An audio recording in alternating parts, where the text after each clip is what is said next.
100 Civics Questions for U.S. Citizenship 2025 Animated Interview Practice, Part 5, 41 to 50.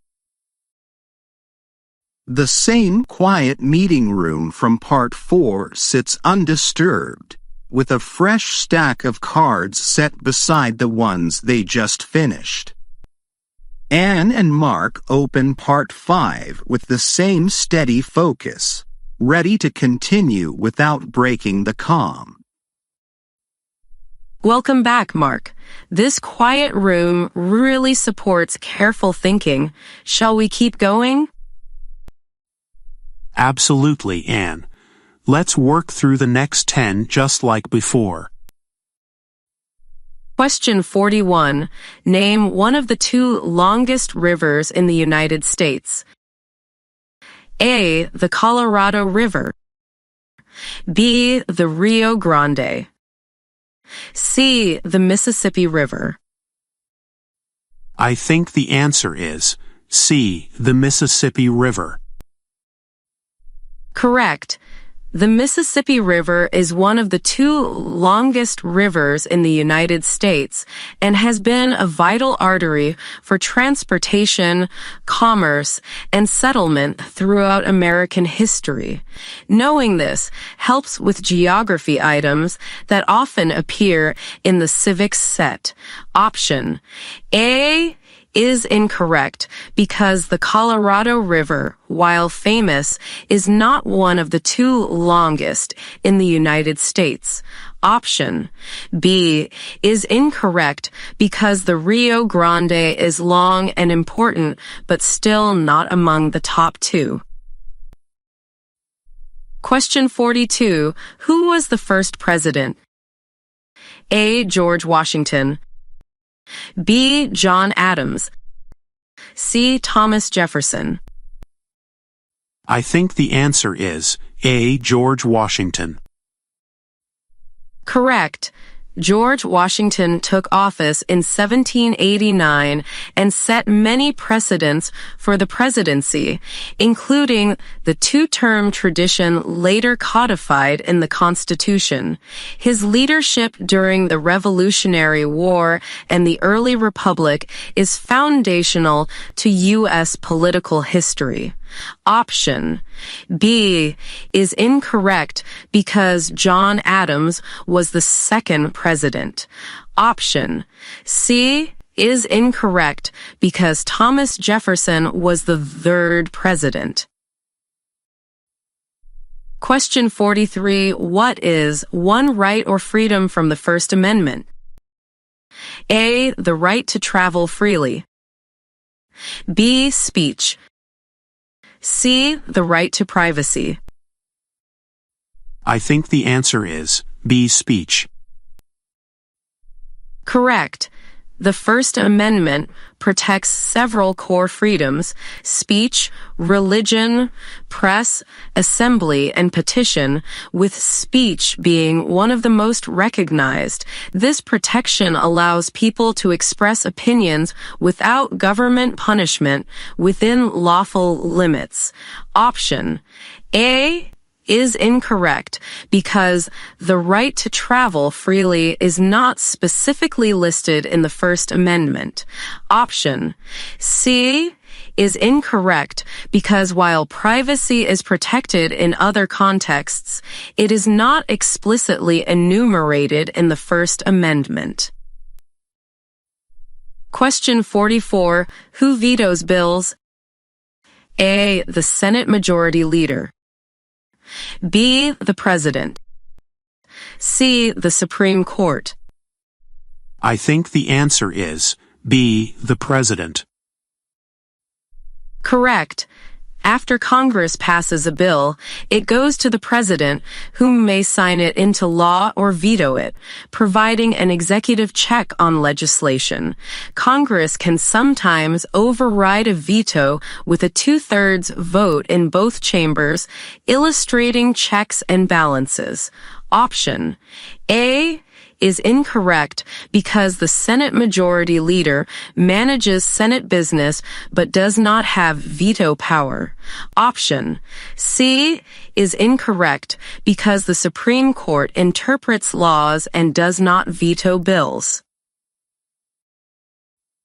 Question 45. What is the name of the national anthem? A. America the Beautiful. B. God Bless America. C. The Star-Spangled Banner. I think the answer is C. The Star-Spangled Banner. Correct.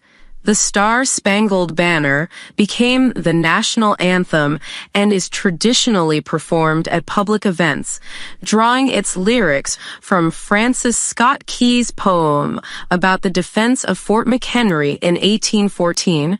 Recognizing the anthem's name is a common culture and history item on the test. Option A is incorrect because America the Beautiful is a well-known patriotic song, but not the national anthem. Option B is incorrect because God Bless America is also a patriotic song, not the official anthem. Question 46. Who makes federal laws? A. Congress. B. The Supreme Court. C. The Cabinet. I think the answer is A. Congress. Correct. Congress, composed of the Senate and the House of Representatives, writes, debates, and passes federal legislation before sending it to the President. This legislative role is central to the separation of powers. Option B is incorrect because the Supreme Court interprets laws rather than making them. Option C is incorrect because the Cabinet advises the President and administers executive functions, not lawmaking. Question 47. What ocean is on the west coast of the United States? A. The Atlantic Ocean.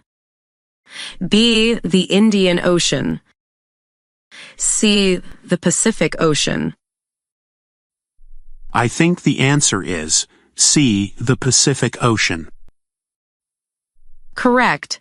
The states along the western shoreline, like California, Oregon, and Washington, border the Pacific Ocean, which shapes trade, climate, and culture along the coast. Distinguishing the Atlantic from the Pacific is a frequent geography checkpoint. Option A is incorrect because the Atlantic Ocean borders the East Coast. Option B is incorrect because the Indian Ocean is not adjacent to the continental United States. Question 48. What is one promise you make when you become a U.S. citizen? A. To never travel outside the country. B. To be loyal to the United States. C. To vote in every election. I think the answer is B. To be loyal to the United States. Correct. During naturalization, new citizens promise loyalty to the United States and to support and defend the Constitution and laws. This oath reflects the responsibilities that accompany the rights of citizenship. Option A is incorrect because there is no requirement to stop international travel. Option C is incorrect because voting is a right and civic duty, but citizens are not required to vote in every election. Question 49. Why did the colonists fight the British? A. Because of high taxes. B. Because of a nationwide drought. C. Because of disputes over state boundaries. I think the answer is A. Because of high taxes. Correct. Colonists protested taxation without representation, including measures like the Stamp Act and the Tea Act, which fueled growing resistance to British control. Grievances also involved limits on self-government and trade, but high taxes are a central test-approved reason. Option B is incorrect because drought was not the cause of the conflict with Britain. Option C is incorrect because state boundaries, as later defined, were not the primary issue motivating the revolution. Question 50. When is the last day you can send in federal income tax forms? A. October 15th. B. January 31st. C. April 15th. I think the answer is C. April 15th. Correct. For most taxpayers, the regular filing deadline for federal income tax returns is April 15th in a typical year, unless it falls on a weekend or holiday or the government announces an extension. Knowing the standard date helps you avoid confusion with forms or extensions. Option A is incorrect because October 15th is typically the extended filing deadline, not the regular one. Option B is incorrect because January 31st is COM only, associated with employer deadlines to send wage statements, not the individual filing deadline. When a question feels unexpected, take 2 slow breaths and isolate the anchor word, like who, when, or which, so you know exactly what is being asked. Then connect that word to the rule or pattern we practiced in Part 4 and today before you look at the choices. I like that.